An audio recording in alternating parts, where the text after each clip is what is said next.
Students of class 8A and 8B. Today's topic, the Union Executive. In this topic, today I shall introduce you some new points. First point, limitations of the President. Second point, Vice President. And now, limitations. Before discussing about limitations of the President, I would like to remind you the former points which already I have taught you. And what were the points?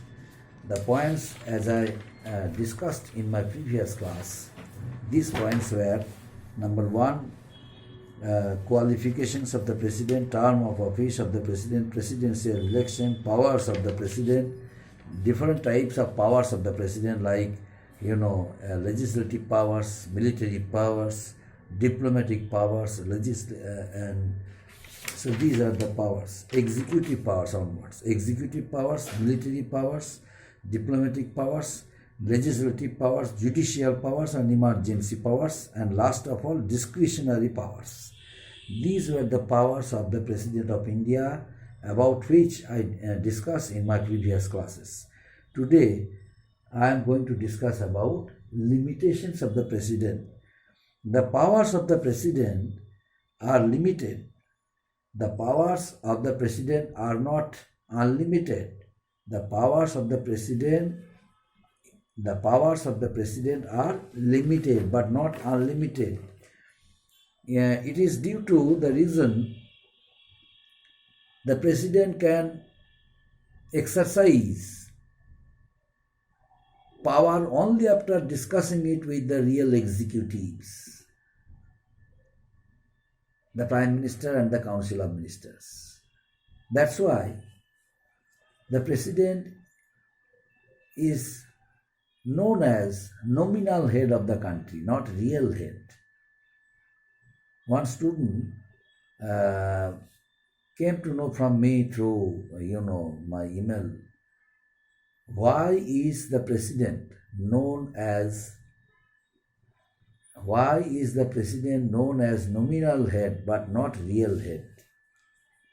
I sent the answer by clarifying it properly for him or for her. But thing is, the question is very good. The student came to know from me and I answered it. Anyway, now for your better understanding, I am discussing this question in detail form. Suppose this question came: why is the President known as nominal head of the country? Why is the Prime Minister known as the real head of the country? Now you have to answer it. The President is elected indirectly. The Prime Minister is elected directly. So the election of these two personalities varies. The President is elected indirectly by the Electoral College, consisting of members of Parliament, consisting of members of the Legislative Assembly, but the Prime Minister is elected directly by the people's vote. That's why he is the real head of the country. Not only that, for taking any decision, the President has to depend on the Prime Minister and the Council of Ministers. The President cannot cannot take any decision without being consented by the Prime Minister and the Council of Ministers. That's why the President is the nominal head of the country and the Prime Minister is the real head of the country. I think all of you will better understand now. Now, next point, the Prime Minister, only after discussing with the real executives like the President, Prime Minister and Council of Ministers, takes decision and implements laws, implements suggests to implement some laws to the Prime Minister and to the Council of Ministers in consultation with them. Now, the emergency powers are subject to the approval of Parliament, emergency powers of the President, which has to be obtained within a month after the proclamation of emergency. If the Parliament doesn't approve of the declaration of emergency, it ceases to operate. That means, before declaring national emergency, financial emergency, constitutional emergency, the President has to get it approved from the Parliament. That means, if President declares national emergency within 1 month, it has to be approved by the Parliament. If Parliament does not approve it, in that case, the decision of declaring national emergency, constitutional emergency, financial emergency throughout the country automatically will ceases to be operated. And that's why it is very easy to declare national emergency, financial emergency, constitutional emergency by the President, but it has to be approved by the Parliament. Without the approval of the Parliament, the operation of the emergencies or operation of national emergency, financial emergency, constitutional emergency, this emergency does not have this emergency. National emergency does not have any value, and financial emergency cannot operate smoothly, and immediately it ceases immediately under the decision of the Parliament. It ceases to operate. That's why the President has to depend on Parliament also, even when he declares emergency in the country. That's why the President's powers are not unlimited. His or her powers are limited. So these are the limitations of the President, my dear students. Next one, Vice President. Vice President of India is the ex officio chairman of the Rajya Sabha. Now, why is this post? In order to assist the work of the office of the President, the post Vice President is created by the Constitution maker. The Vice President is the ex officio chairman of the Rajya Sabha, and he is the chairman, ex officio chairman of the Rajya Sabha, in presence of him or her, generally debates and discussions in the Rajya Sabha are held, and controlling and maintaining discipline in the house is completely dependent on is maintained and is looked after by the Vice President as ex officio chairman of the Rajya Sabha. Now, term of office. The Vice President is elected for a term of 5 years. The Vice President is elected for a term of 5 years. He or she can continue in the office till the next elected member takes charge. That means a Vice President can hold his or her office until a new Vice President is elected.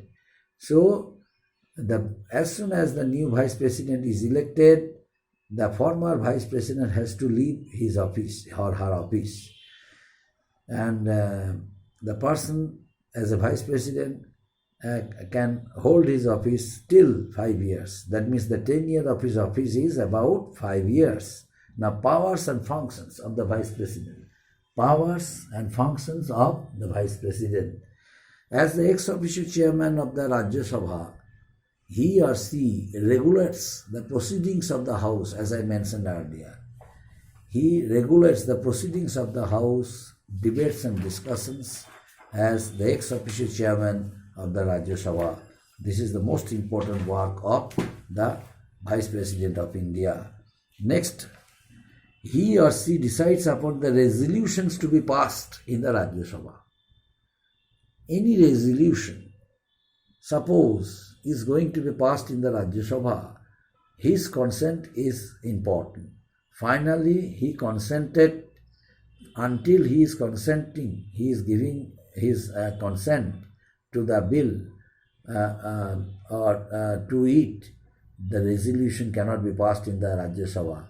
And so, passing resolution in the Rajya Sabha is depending on the Vice President. And the Vice President receives foreign delegates in absence of the President of India. In presence of President of India, the President receives foreign delegates, but in absence of the President of India, Vice President on behalf of the President of India receives the foreign delegates. And Vice President takes over as the acting President in the following cases. In which cases the Vice President takes over the charge of the President? Number one, death of the President in office. Suppose President died in the office while working. In that case, the office of the President will be looked after as by the Vice President, and the Vice President takes over the charge of the President in absence of the death of the President. In case of resignation or removal of the President, the Vice President takes over the charge of the President's office. In case of illness or absence of the President in the office to discharge the orders, the Vice President takes over the charge of the President. When the Vice President presides over the President's office, when the Vice President presides over the President's office, his or her position gets dignified but not stronger. When the Vice President presides over the President's office, his or her position gets dignified but not stronger. But it is not the work of the Vice President. On behalf of the President, the Vice President takes over the charges of the President's office, but until he is in the charge of the President, in absence of the President's in absence of the President due to death of President, due to removal of the President from his or her office, due to resignation of the President, the Vice President takes over the charge of the office of the President. But this is purely temporary work of the Vice President. That's why until he is in the charge of the President, the post is dignified, but not much stronger, because it is temporary. Temporarily he remains in the charge of the President. That's why both the two posts are very important, the President and the Vice President. The President is the nominal head of the country. The President takes over the charge of the entire system of constitutional procedure when these systems are followed by the Chief Justice of the Supreme Court, judges of the High Court, Chief Justice of the High Court. The President is the constitutional head of the country. That's why that's why whenever the constitutional procedure are violated by any judge of the Supreme Court, Chief Justice of the Supreme Court, Chief Justices of the High Courts, in that case, the President, in consultation with the members of the Parliament or Prime Minister or Vice or Council of Ministers, can bring the proposal of impeachment against them, and in that case, the President may dismiss him or her from his or her office. Why? Because the person has dishonored the constitutional procedure of our country. But it has to be proved.